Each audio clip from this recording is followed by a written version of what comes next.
Yamuna Tira Vanachari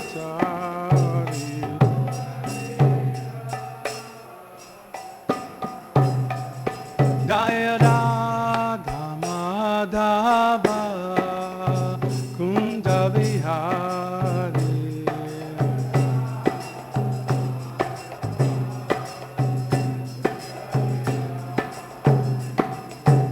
Gopijana Vallabha Girivaradhari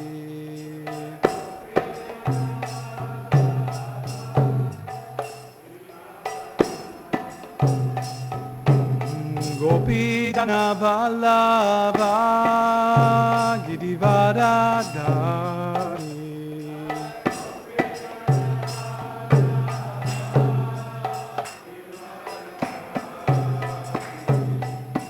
Jasodanandana Brajan Janaranjana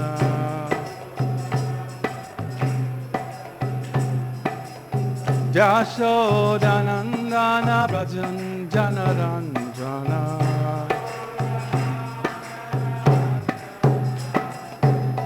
Jamuna Tira Vanachari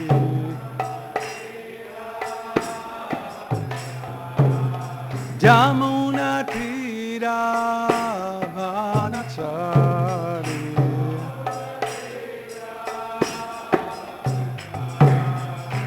Jaya Radha Madhava Kunja Vihari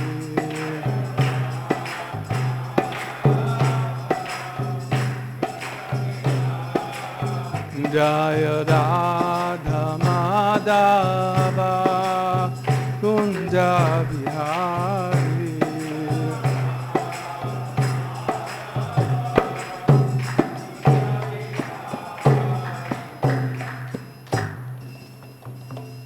Jayam Vishnupada Paramahansa Parivaraga Stotra Sata Shri Shri Divine Grace Abhachavindam Bhaktivedanta Swami Shri Prabhupada Ki Jai Ganta Godi Vaishnavinda Ki Ganta Rachmad Bhagavatam Ki Jai Nitai Gaura Pramanandi Hari Bol Om Namo Bhagavate Vasudevaya Om Namo Bhagavate Vasudevaya Om Namo Bhagavate Vasudevaya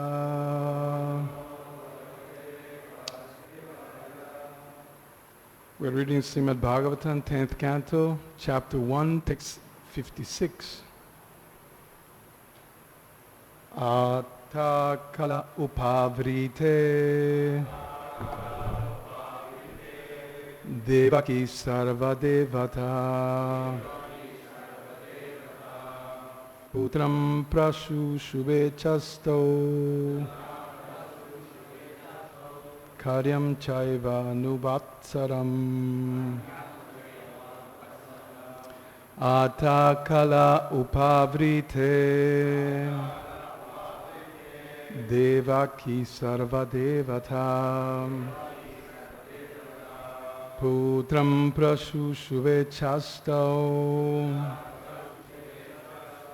Kanyam chaino vatsaram Prabhu.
Vaishnavis.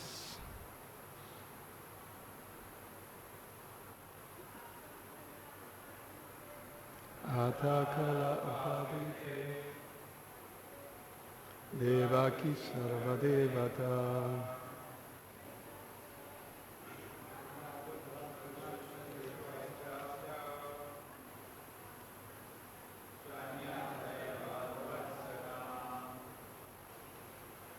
Ata thereafter Kale in due course of time Upavrite when he was ripe Devaki the wife of Vasudeva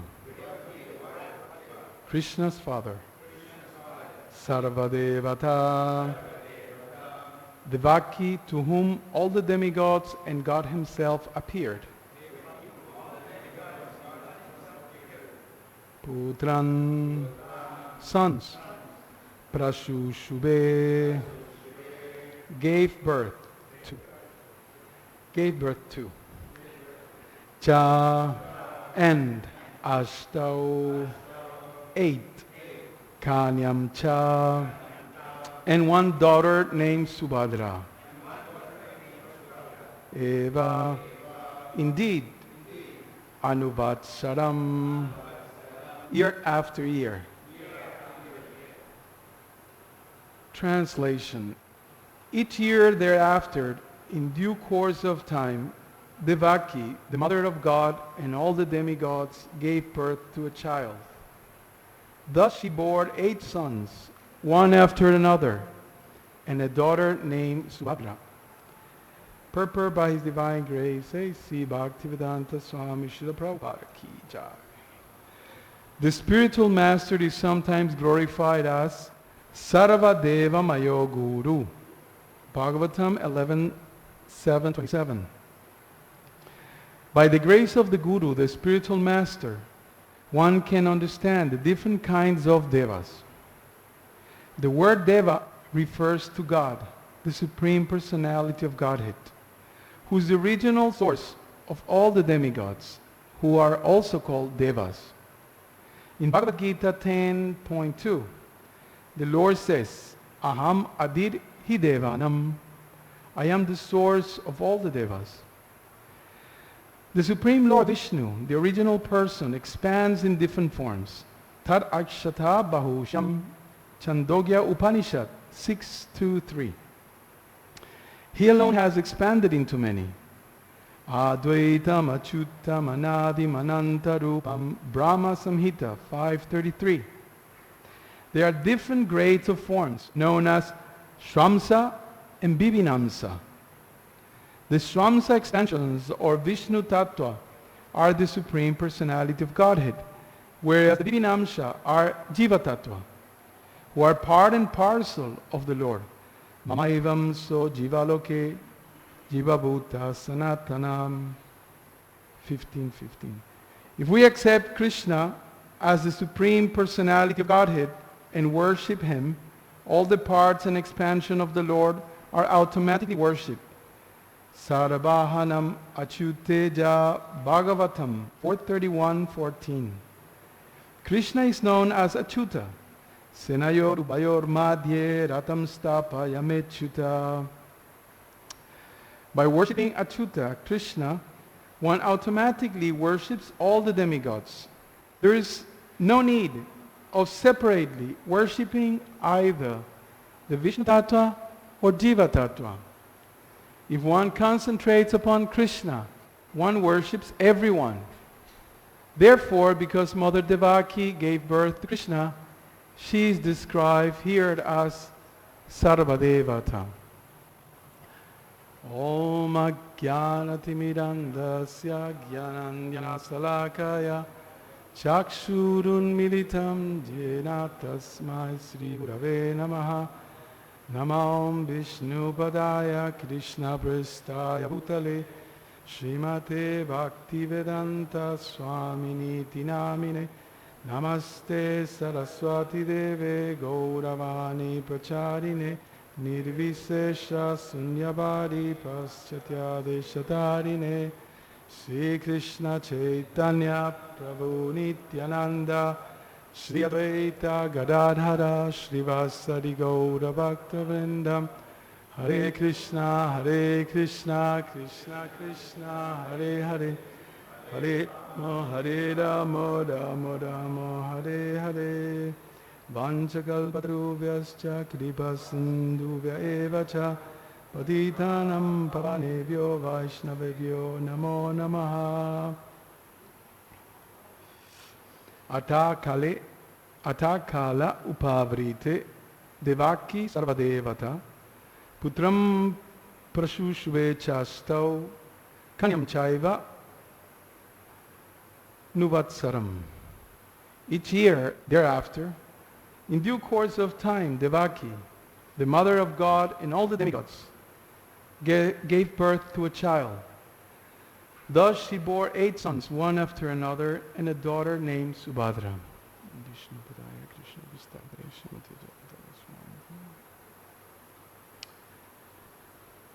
So, according to some commentators, Parikshit Maharaj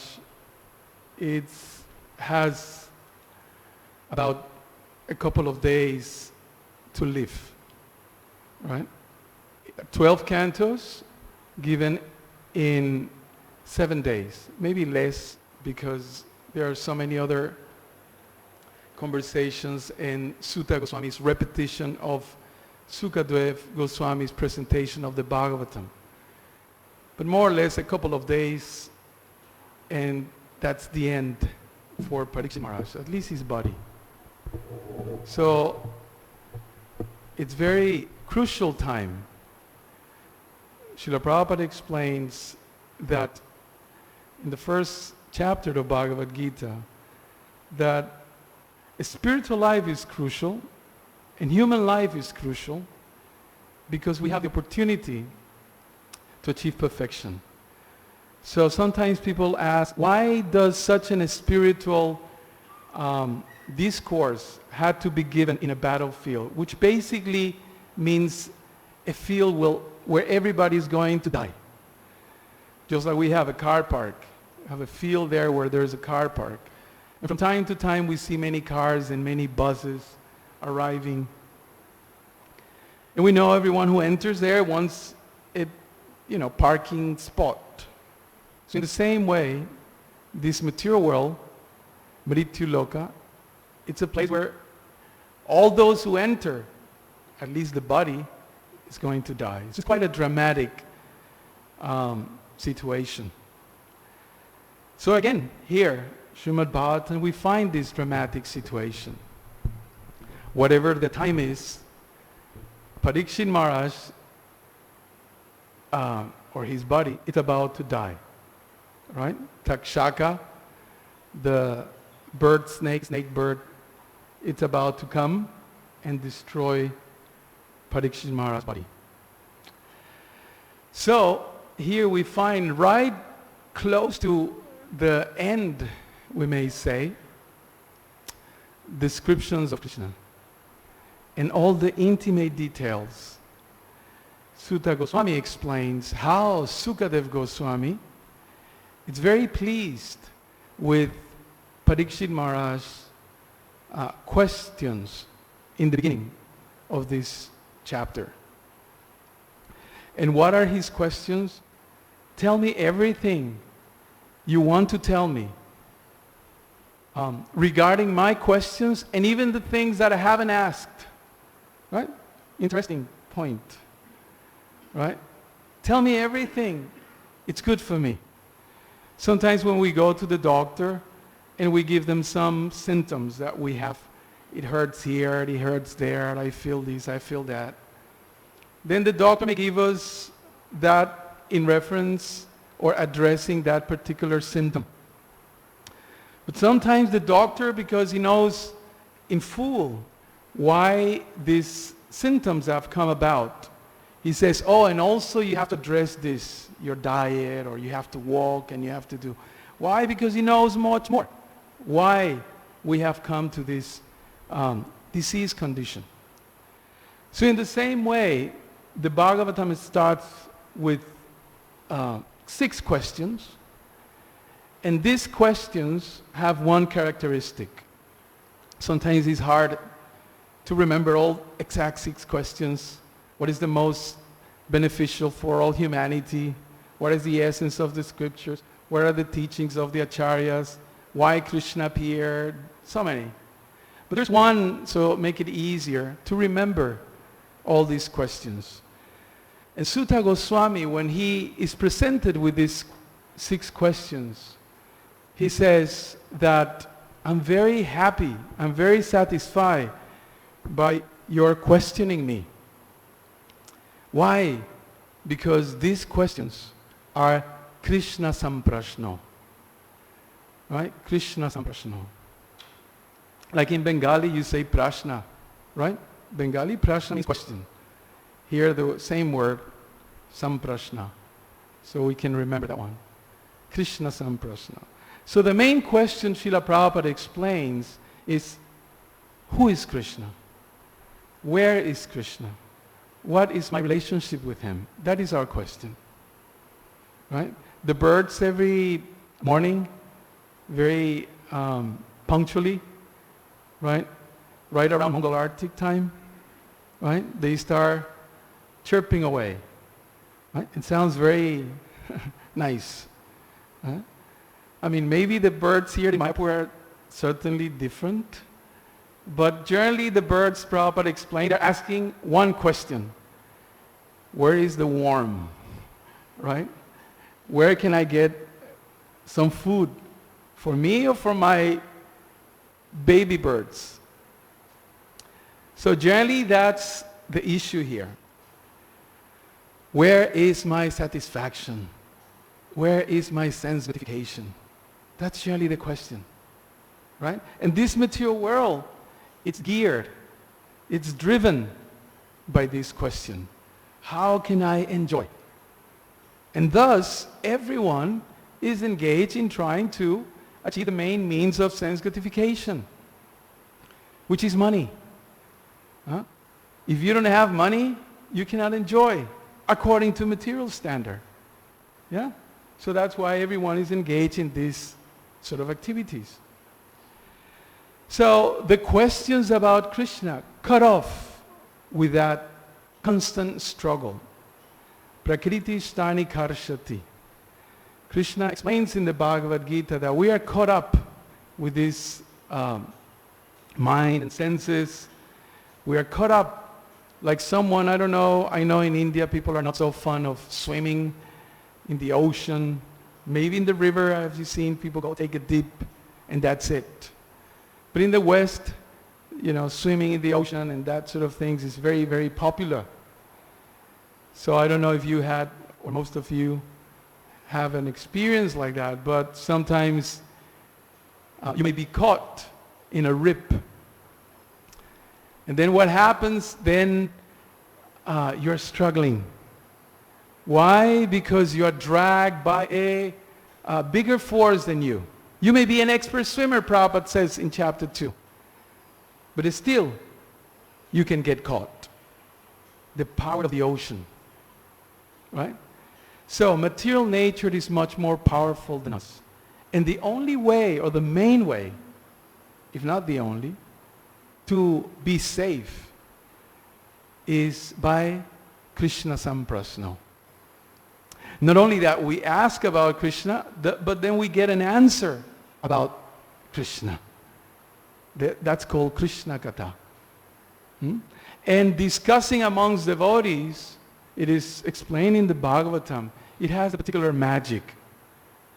Prabhupada also explains this in the 2nd chapter of the 1st canto of Bhagavatam, that he says, hearing Bhagavatam, it's more important than reading Bhagavatam. Right? Hearing Bhagavatam, it's more important than reading Bhagavatam. Right? Exactly because of that. Because the combined effort, the congregational effort of the devotees to please Krishna, to know about Krishna, Krishna likes it very much. Right? It's like a father. Let's make it real.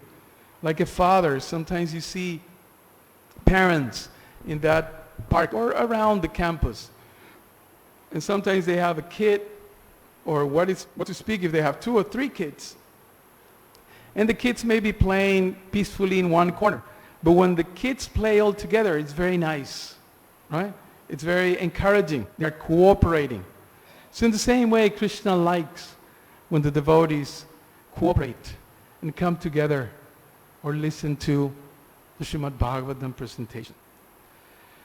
So in this verse, we are continuing with the description of what's happening. In the Bhagavatam, we have different contexts. Sometimes the contexts are very philosophical, right? Sometimes they are historical, and you have sometimes entire chapters narrating the different names and kings and daughters and whom they married and what are the names of the sons. Have you gone through those chapters? You're thinking, where are we going with this? And it's so much to take in, especially for people without much memory or brains like me. So depends on our liking. Some people like this kind of things. Geographical, sometimes Jambudweep and the different islands of the universe or the planet are described. Sometimes astronomical, different planets are described. So there are different contexts. So in this case, the context is historical. Apparently historical. Because what happens is a chronology. What happened year after year. Right? The 8 sons were born and 1 daughter, Subhadra. However, yesterday we heard in the class how Achintya Prabhu was emphasizing the importance of following the Acharya. Remember yesterday's class? We have to follow the Acharya. He said again and again. People clapped after that statement. It's very nice. So let's try to follow the Acharya. Sometimes the classes, sometimes may go this way, that way. So let's see what Prabhupada brought us today in his purports. In fact, although the context of the narration is very historical, who was born first, and there is a whole history why these people were killed. I won't get much into the historical part because there's not enough time. But there's a reason why they were killed. Some of you may know this story. But Prabhupada chooses to make this purport very philosophical. Right? Very philosophical. And what is the philosophical argument that he makes in this purport? Krishna is supreme. That is, we may say, a favorite philosophical argument that Prabhupada will use in his presentations. Krishna is supreme. Krishna is above everyone. Right? It's like, I heard this a few times. It's like when a kid proudly boasts about the power of his father or mother, right? No, my father is the strongest, right? Like that. Sometimes kids do things like that. Maybe you heard this story. I heard it also again from Bhakti Vinod Maharaj in Gaur Purnima time. He said that there was a story that a plane was going through some turbulence and everyone was freaking out, shouting and praying and, freaking out. They just didn't know what to do. And then, surprisingly, there was a little kid amongst the passengers. Anyone remember that story? All right? And then this, I think, businessman, some big shot guy was literally just losing it. But then he was surprised how that little child was so peaceful. He might have been playing with his, Game Boy, I don't know how you call those things now, right? So he asked him, hey, aren't you afraid? And the little kid told him, no. How come? How come you're not afraid? My father is a pilot. Huh? So he had full faith. So sometimes we see this, we may say, almost childlike attitude of Prabhupada. My Krishna is the best. Huh? Because he knows. He's based on Shastra and he's based on his own realization. My Krishna is the best. Of course, as you can see, how many verses were quoted? Do you remember how many verses were quoted? No, 4 or 5, right? So everything that Prabhupada is saying, he's backing it up with Shastra. Brahma Samhita, Bhagavad Gita, 2 from Bhagavatam. What else? Some Upanishad. I even forgot. Chandogya Upanishad. Everything. One step after the next. Shastra says this, Shastra says that. It's pointing at the supremacy of Krishna. Okay? Now, the first philosophical question that we should do every time we analyze something, especially some philosophical point. Why? That's the first question. Why? Why Srila Prabhupada is bringing this point in this purport? Why does he choose to make this point of Krishna supremacy? I honestly have no issues with worshipping demigods. I didn't even know that they existed for many years in my life. And at this stage, I'm not interested in going there, because I never had that as my upbringing anyway. I never knew who was Shiva, Brahma, Durga, anyone. I don't think, remember seeing any of their forms. That tells my age, no internet in those days. So, however, Prabhupada makes a point, and the Shastras make a point about it. In fact, Lord Krishna himself makes a point in the Bhagavad Gita. Where does Krishna talks about the demigods in Bhagavad Gita? Anybody remembers? Top of your head, just to wake you up? Huh? 16 chapter. Okay, I'm not sure about that one. Yeah. 7 chapter and 9 chapter. Maybe other places too he mentions like that briefly. Prabhupada throughout his purpose he talks about the demigods. It's quite an interesting topic. First of all, in chapter 9, Krishna talks about pure devotional service, yes? Most confidential knowledge, we have confidential, we have more confidential, and we have most confidential. Most confidential, Prabhupada says, refers to pure devotional service. What does pure devotional service means? To Krishna only. Huh? To Krishna only. I mean, I'm just making it short. If we go through the sequence of verses in 9th chapter, around text 17 or so, he explains that less intelligent, I'm not putting these words, Krishna or Prabhupada explains or translates these verses like this. He says, less intelligent people worship demigods. Less intelligent people worship demigods. Okay? What does that mean? That sounds like an insult. You are less intelligent. That's not nice. Right? Isn't it? Less intelligent. It sounds a bit harsh. Less intelligent. We have to be careful repeating these things, especially in India. Right? One time I was in a Ratha Yatra there around early 90s. Yes, brahmachari, late 80s maybe, brahmachari, and then the Rath stops.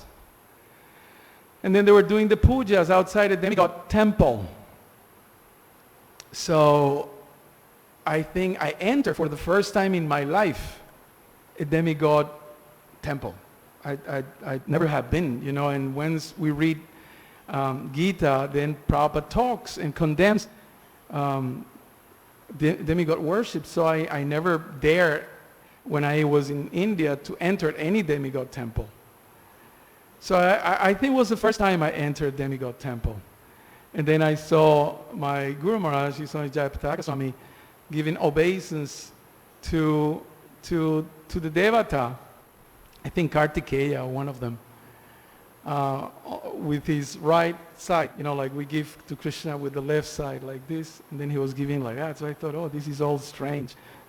With the right side like this, yeah? So we give to Krishna with the left side, we give like that. I thought, oh, this is a little strange, but I just imitated, right? And then, so I was just observing what was happening. I was thinking, why we're here? And my mind was just confused, right? So the offering of Lord Jagannath was being brought inside to be offered to the Devatas, right? They had a whole thing. In Puri, I understand also they have a whole system like that. But ignorant myself, I wasn't aware of all these things. And then, I don't know what phase that I was just so naive and looking around like scared. So one of the big pandas, one of the big pujaris, big dark South India with his lungi, all colorful and things and diamonds, he took pity on me and he asked me in Tamil where I was from. He thought maybe I'm Indian or something. No, I said, no, and he took me and he started explaining to me in his broken English about the different, everyone was there, everything was there. Right? And my Guru Maharaj told me in Spanish, so he wouldn't understand. He said, don't accept their prasadam. Right? Because Prabhupada explains that we shouldn't accept demigod prasadam. Right? Anyway, I remember that after that I was scratching my head thinking, what is this demigod thing? I really don't understand. I don't have much information. And throughout the years, reading Srila Prabhupada's books, I understand. But the point that Prabhupada makes in regards to demigod worship is that demigod worship is based on material desires, just to put it simply. That's why demigod worship is condemned.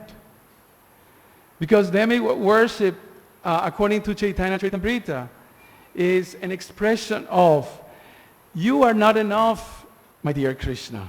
So I need to go to the sun for health and for, Uma for good wife and for Saraswati for some learning and like that. So you are nice, Krishna. I like you a lot, but I need to go around to the other devatas just in case. And that's the attitude, just in case. Right? So Prabhupada explains that this is due to material motivation. I have material desires, and thus demigod worship, it's condemned. Because demigod worship encourages that.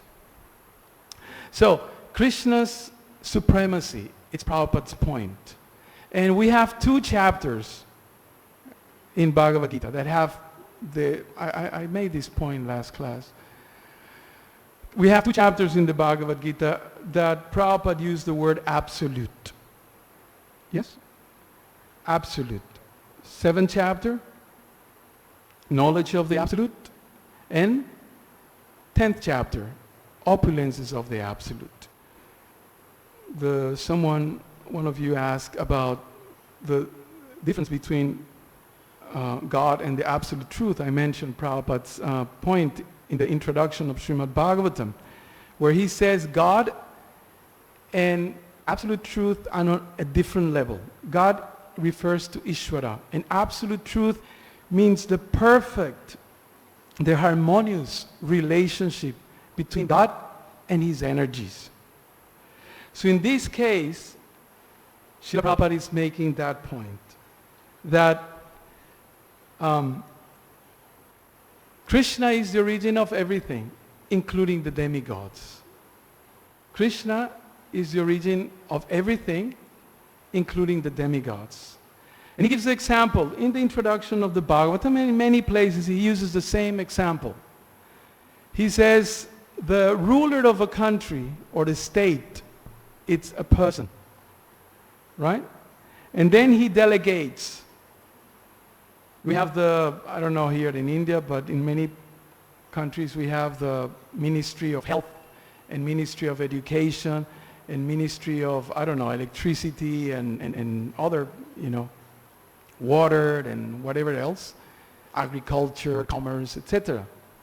So in the same way, Krishna empowers the different entities called devatas or demigods to rule the universe.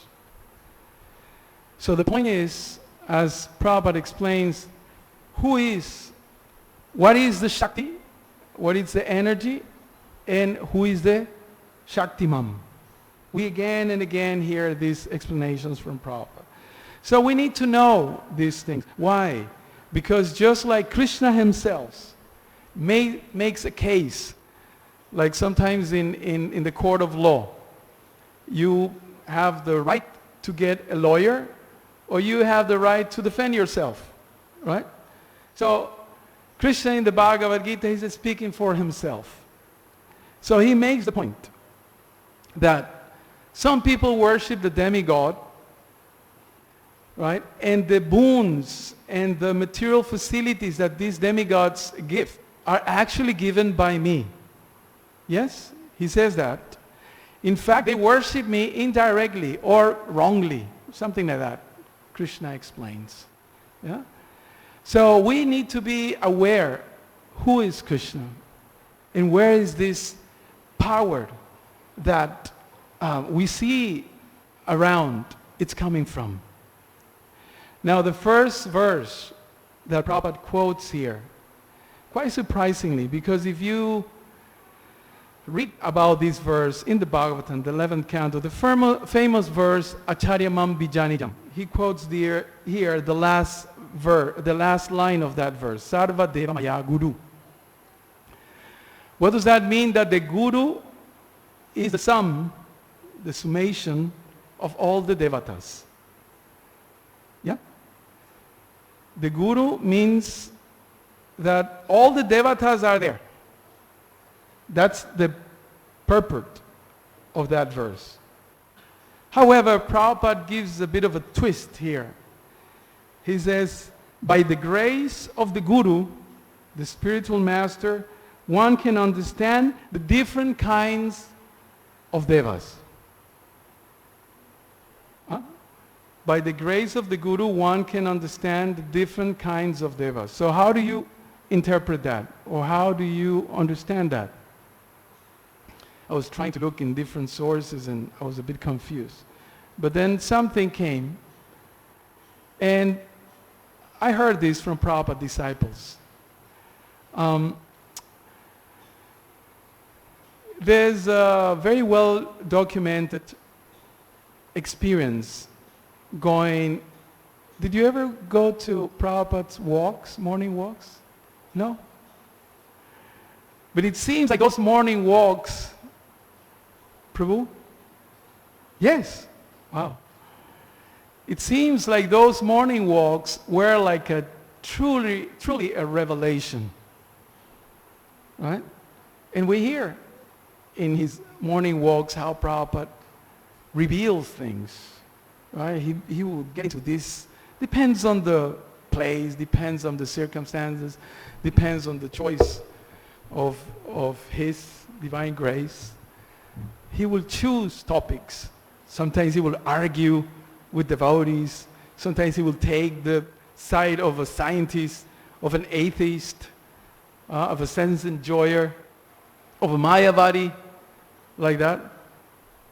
Like that. Sometimes but something that it seems quite beautiful, poetic, we may say, it's how every time Srila Prabhupada will, let's say, see the sunset or the sun shining up, and he will quote some verse from Brahma Samhita or from Chaitanya, Krishna Surya Samamaya, Krishna is like the sun, right? All the devotees were like, they may have read so many times or heard so many times that same statement. But when Prabhupada said it, because it was realized, it was like manifested like that. Huh? Like somebody projecting something. Oh, you can see it. Oh, it's real. It's palpable. It's tangible. When he was walking, when he was in LA, and he would go to this famous or infamous Venice Beach, right? Or in Hawaii also. And he will see the ocean there. And he will quote verses. Krishna being like the ocean, manifesting so many, the same point that he makes here. Achintyam anadim, like that. He's unlimited in his manifestation. So, when I read this explanation that Prabhupada gives about the Sarvadeva Maya Guru, there are two things, basically. One is, there is no need to worship demigods. And Prabhupada ends, I think, 923 in Bhagavad Gita, where he says there is no need. He says it. I was thinking how I'm going to do this tippy-toeing around devatas. Maybe some people may get offended. But Prabhupada says it directly. There is no need of unnecessary worship of demigods. That's one point. And the other point on Sarvadeva Maya Guru is that if one worships Guru, in fact, if one worships the Acharya, now Acharya has a very heavy connotation. There is a booklet, it's I think free, called The Founder Acharya, or something like that, put out by Ravindra Swaruprabhu. And it's free. You can download it for free, and I'm sure you can get it for free anywhere. Amazing, very powerful explanation of why Prabhupada is called the Founder Acharya, and why he chose that title to be placed before his name. Right? It's a title that it's given to someone that establishes or re-establishes a particular path in the line of devotional service. And the great acharyas of the past, Ramanuja Acharya, etc., have been given this a name. So Srila Prabhupada, as the Acharya Mam Bijanijam, I'm no different from the Acharya, Krishna says in the 11th canto to Uddhava. Prabhupada can reveal to us the danger that there is in going for these material necessities to other than Krishna himself. Akama sarvo kamava. Even if we have material desires, Prabhupada says in one of the purports, brackets, although that's not pure devotional service, we should go to Krishna. In the story of Kardama Muni, right, he explains clearly that just like when you need money, where do you go? Let's be realistic. When you need money, where do you go? ATM, if you have money. But if you don't have money, where do you go? Huh? To the father. That's Indian culture. Supportive family. But if you don't have money and you need some to do, to invest or to buy something, you go to a money lender. Or you go to the bank manager. Yes? Right? If you need health, what do? You go to the doctor. You go to the pharmacy, Ayurvedic, this, that, whatever. But you go to someone. So Prabhupada explains in those purports, in the pastime of Kardama Muni, that just like we go to someone, because he has something that I don't have, in the same way, the principle is that we should go to Krishna. Because he has everything that I don't have. Right? Everything that I need. And we may say, oh, but this doesn't sound like Krishna consciousness. But this is exactly what Krishna himself says. Right? Sometimes we need to read, what's that word Prabhupada says? Scrutinizingly. Right? It's I read this, sarvadharmam paritaja, so I know this, and we have to surrender this. But read what he says after and before. just to get the context, right? So it's a broaden our perspective. So here Krishna says, right? Work for me. Jagyartakaramanonyatra. The famous verse, no? Most of you, I'm sure, know this verse. Jagyartakaramanonyatra. Work for me. As a matter of sacrifice. But let's hear what Krishna says right after that. In the beginning of creation, the Lord of all creatures sent forth generations of men and demigods. Here we have a word, demigods, devata. Along with sacrifices for Vishnu, and blessed them by saying, quoted, be thou happy by this yajna, sacrifice, because its performance will bestow upon you everything desirable for living happily and achieving liberation. End of quote. So Krishna doesn't want us to suffer. Krishna doesn't want us to be miserable. He's okay giving us some facilities. Mayapur, it's like not a 5-star resort, but it's like 1,000 stars. The other day we went to Srivazangan and Advaita Bhavan, and we were just chanting japa. It was so crowded. All the orange people, not the brahmacharis, the yatris. It's crowded, everywhere you go, they're looking up and down. So I went there and it was empty. And, I was chanting. And then I looked up and all the stars were there. Amazing. Where do you get this? Advaita Charya, worship Lord Gauranga right here. Gadadhar, Srivas, Lord Chaitanya appeared just a couple blocks around the corner. Yeah? Everything is here. It's so opulent. So opulent, isn't it? Amazing. This is Krishna's home. So we have to be very humble and grateful for what we have been given. I mean, not everyone, we are online, so we are not encouraging everyone to just give up their services and come here. Although Prabhupada says that at one point we're going to have, how many? 50,000? Right? He said 50,000 people. I don't know how many we are right now. But that's the idea that Bhaktisiddhanta Saraswati Goswami says that it's rightful to accept what the Lord gives you in the endeavor of performing devotional service. Yeah?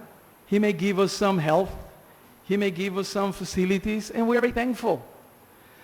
When Prabhupada was here living in that hut, 7 people were living in that Bhajan Kutir, right?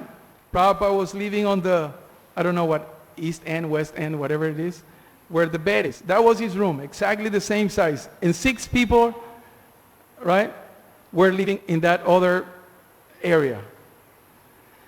So the devotees were very concerned about Prabhupada's facilities. And they brought these plans, blueprint of his quarters here in the Lotus building. And Prabhupada was very disgusted. He said, how you dare to bring me a blueprint for my quarters when the temple of the Lord is not being built? How you dare? He was very upset. The devotees went back and they didn't know what to do because they wanted his approval to build his quarters. And then the devotees worked around some different wording. Srila Prabhupada, in order for us to build properly a home for the Lord, a temple for the Lord, we need to give you some facilities. Who are the representatives? It's like a long wording. And Prabhupada immediately accepted. Acha. And then he said, okay, like this, like that, It's the mood. It's the consciousness. And he said in those conversations in the early days, I am happy to live under the tree. This is Sadvik. He liked that, Check where we live nowadays, right? All these mini palaces, aircon, right? Full blast, right? I admit. Right? Prabhupada liked to live in that little hut because his consciousness, right? Right? In those days, one time they asked him, they hired a Rolls Royce. And I forgot where it was. It was in America. Brahmananda, I think, was there, Los Angeles, somewhere there. They hired a Rolls Royce. So, you know, Rolls Royce is the top car. At that time, at least. I don't know now. Still, I think. So they sat Prabhupada. But Prabhupada always very indifferent, sitting like always. Doesn't matter. It was a Volkswagen beaten up van from the hippies or a big Rolls Royce. So Brahmananda, Prabhu asked him, Prabhupada, would you like the air conditioning? And Prabhupada looked up very regally, and then he said, I don't like to be conditioned. He just rolled down the window. Prabhupada liked it. Prabhupada liked it very simple, very sattvic. Like that.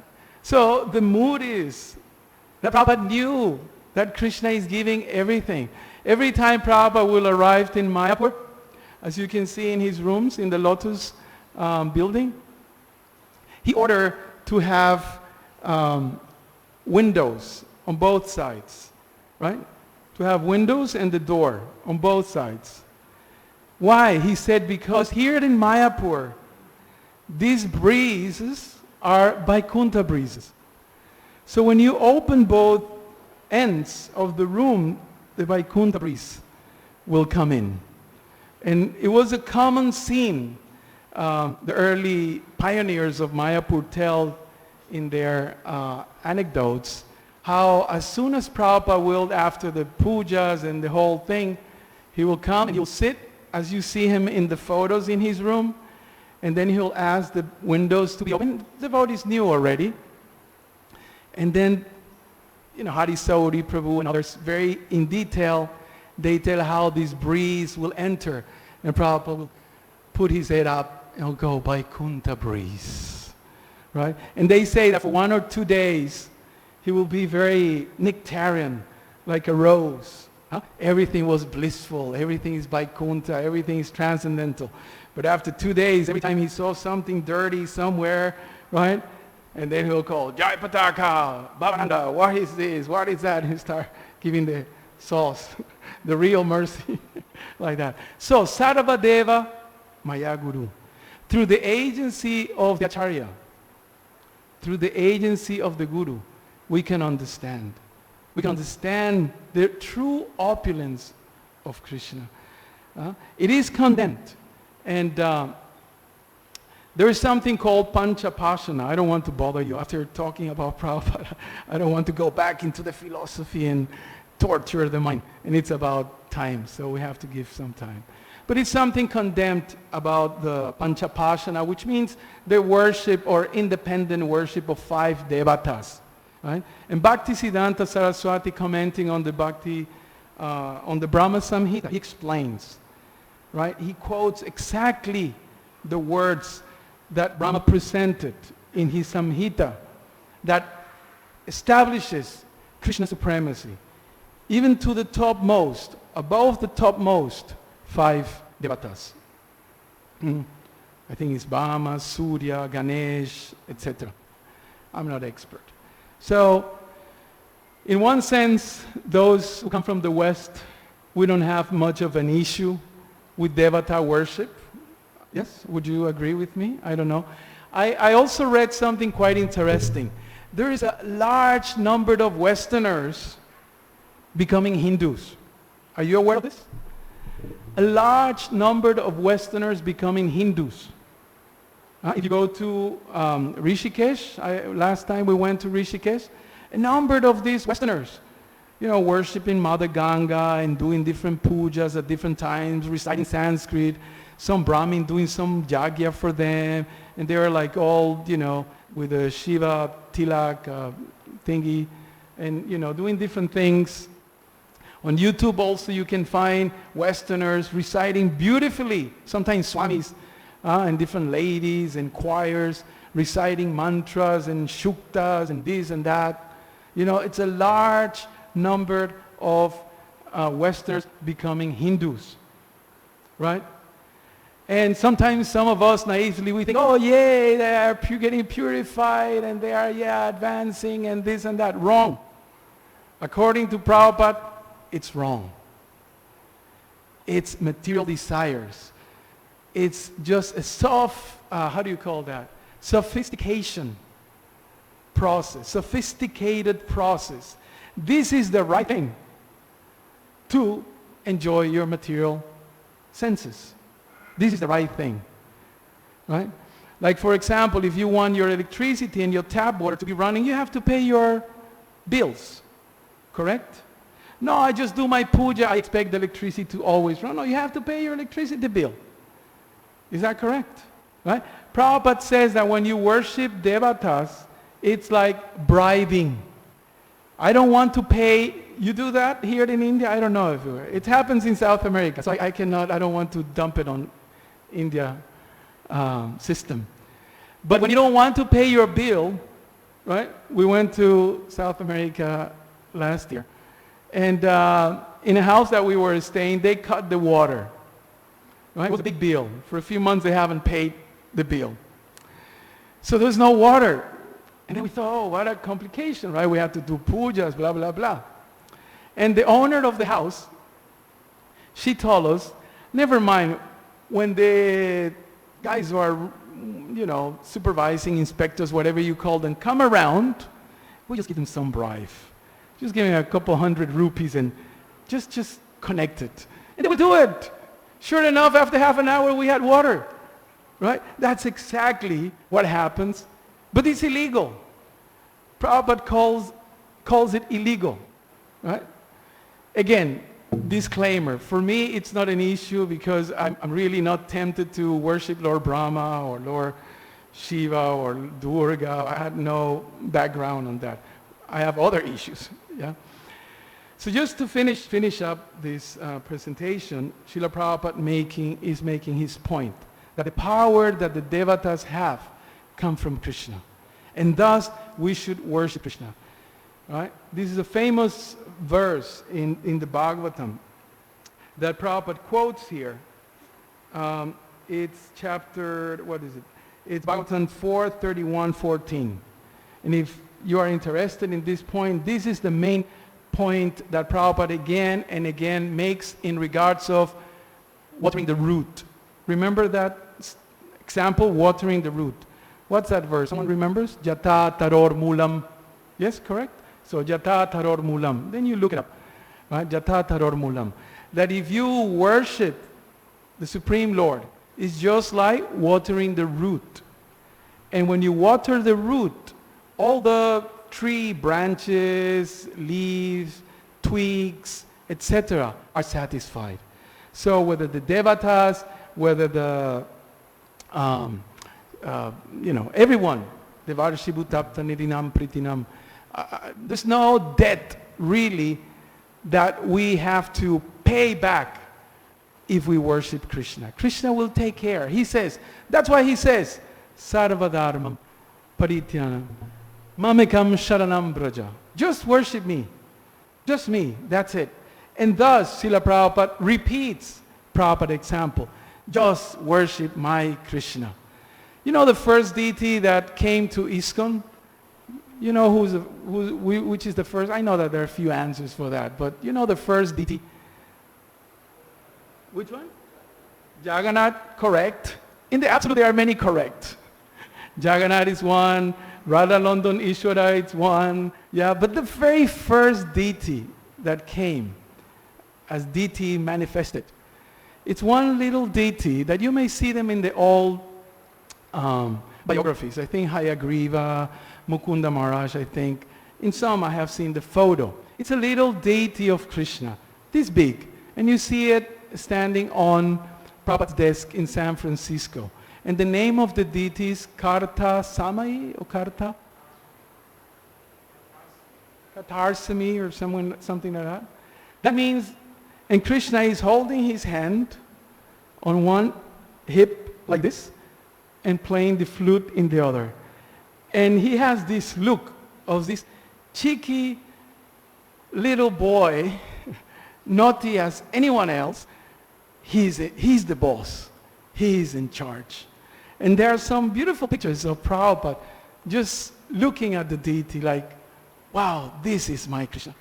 And when we read these purports, we can understand that yes, supported by Shastra, but Prabhupada was so proud, so happily proud to brought this little naughty boy who's the supreme personality of God, the absolute truth, the controller of all energies and demigods, including us. Prabhupada said devatas, devotees also are demigods, like that. So we stop here if there's any questions, corrections. Thank you.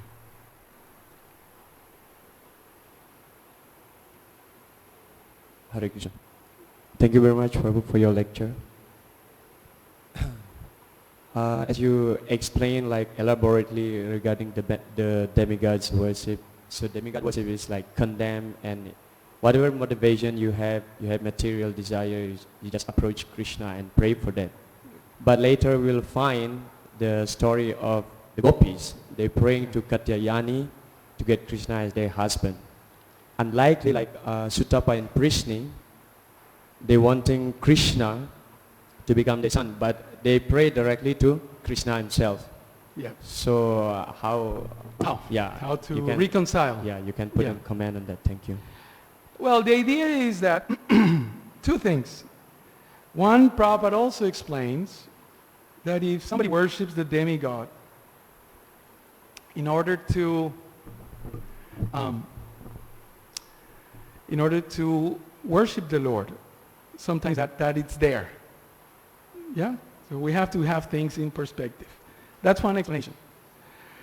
The other explanation is that the gopis, they weren't thinking like in the absolute truth sense, as we know. They were, Yoga Maya was just playing, and they are just playing the part of ordinary girls who are in love. You know, we know what that means, you know? Young girl in love, it's just like no rationality, just whatever. Boys also. So that's the idea. If we worship in connection to them, for example, it is explained in the Navadvip Mahatmya, I believe, that Lord Shiva is there behind a yoga pit. And we have to invoke his mercy in order for us to enter the Dham. So in connection with Krishna, it would be okay. But Prabhupada says, 924, purport. In other words, Krishna does not approve the unnecessary worship of demigods. Right? So how is it that the gopis do it? And for example, Mother Yasoda, also we will invoke the protection of different devatas when she was putting tilak and different auspicious marks on the body of Krishna. From the north, be protected from this, So, doesn't she understand basic Bhagavad Gita? No. She totally understands, but the love of the mother, sometimes it goes beyond rationality. It's not a philosophical. She wasn't doing, Pancha Upasana in order for her to achieve love of God. And she just cared that her son, or in the case of the gopis, their lover, Krishna, will grant them some mercy, some reciprocation. So some of those examples are out of the logic of what applies for us. Oh, because they worship, so then I have to go and worship. I mean, Lord Rama worshiped Lord Shiva, right? I mean, it's a kind of a lila sort of thing. But in general, for the jivas, it is condemned because of the material desires. If you have a spiritual desires, Prabhupada was asked this question: can we worship Ganesh? Because some of you who may come from business background families know that worship of Ganesh is very prominent in business circles. I don't know, Marathis or Gujaratis or whoever. So the devotees got to know this when they came to India. So they wrote to Prabhupada, I think from the, what's it called? Spiritual Sky or somewhere, some one of those businesses. And Prabhupada said, he answered, because the question was asked a few times, he answered, if all the money that you make out of this business is used for Krishna, then it's okay.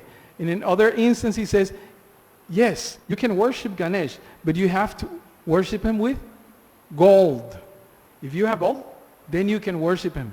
So he gave different answers, not to discourage, but rather to encourage devotees to worship Krishna directly. That's my limited understanding. Okay?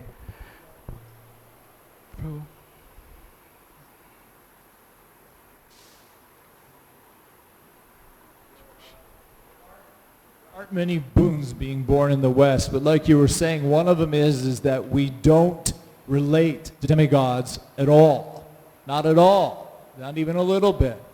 So this is a story that when the devotees from America first came to India with Srila Prabhupada, they visited a temple of a demigod. And the devotees all walked in and they were scuffling around and didn't know how to act, what to do, because demigod worship is something we're not used to. And Prabhupada obviously was very against devotees doing anything as far as demigods. So when they went in the temple, they were all just kind of watching Prabhupada, like what's he going to do? So Prabhupada then walked up to the deity, and like you say, he paid his obeisances with his right shoulder towards the deity. So then all the devotees went, oh, that's what we do. So everybody paid their obeisances to their right shoulder, and later Prabhupada explained that we don't disregard the demigods. We, offer our respects to all Vaishnavas. So, and that is a way of paying respects by putting your right shoulder down towards them. And just one other one, since you mentioned the Rolls Royce, there was another time where they arrived at the airport with a Rolls Royce, and outside were the reporters, and outside the Rolls Royce, one of them said, Swami, you are talking, being so pure and natural and, not wanting material opulence, but yet your followers, they show up with Rolls Royce. And Prabhupada says, yes, actually they should bring gold car, but Rolls Royce will do. Because spiritual master is representative of God, and this is just not good enough. Jai Srila Prabhupada ki jai, Gantharaj Srimad Bhagavatam ki jai, Gautam Anandi.